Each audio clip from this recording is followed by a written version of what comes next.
कोना के पूजब गे सोनरा दुकानमा से गहना अनलिए सोनरा दुकानमा से गहना अनलिए गे सेहराइए गेलै गे मैया कोना के पूजब गे सोनरा दुकानमा से गहना अनलिए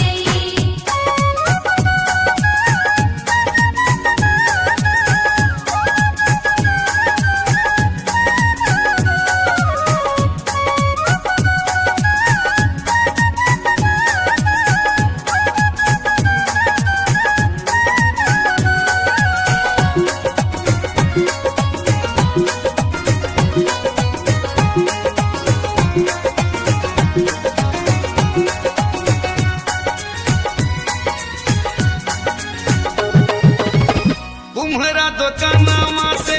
कलसा अनलिए सेहो कलसा फुट गे डोमवा दुकानमा से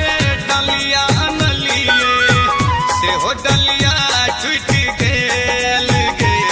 बिन कलश के मैया गे बिन डाली मैया गे हम कोना के पूजब गे सोनरा दुकानमा से गहना अनलिए सोनरा दुकानमा से गहना अनलिए गे सेहराइए गेलै गे मैया कोना के पूजब गे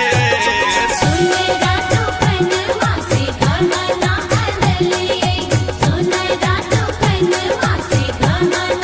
अनलिए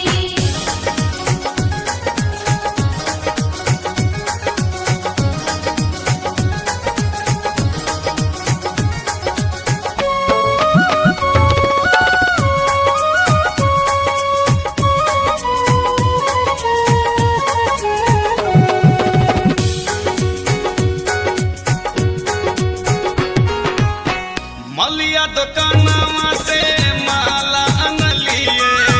सेहो माला टूट गेल हलवैया दुकानमा से लड्डू अनलिए सेहो लड्डू फूट गेल गे बिन मालक मैया गे बिन लड्डू मैया गे हम कोना के पूजब गे सोनरा दुकानमा से गहना अनलिए सोनरा दुकानमा से गहना अनलिए गे सेहराइए गेलै गे मैया कोना के पूजब गे सोनरा दुकानमा से गहना अनलिए सोनरा दुकानमा से गहना अनलिए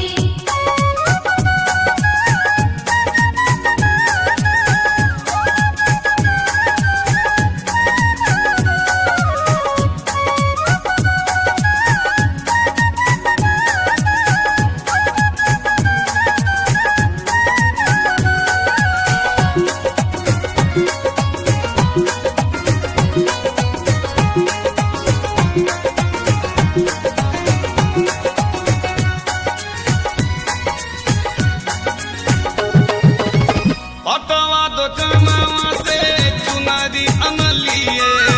सेहो चुनरी फट गेल कनिया दुकानमा से नारियल अनलिए सेहो नारियल सुख गेल गे बिन चुनरी के मैया गे बिन नारियल मैया गे कोना पूजतो दरभंगिया गे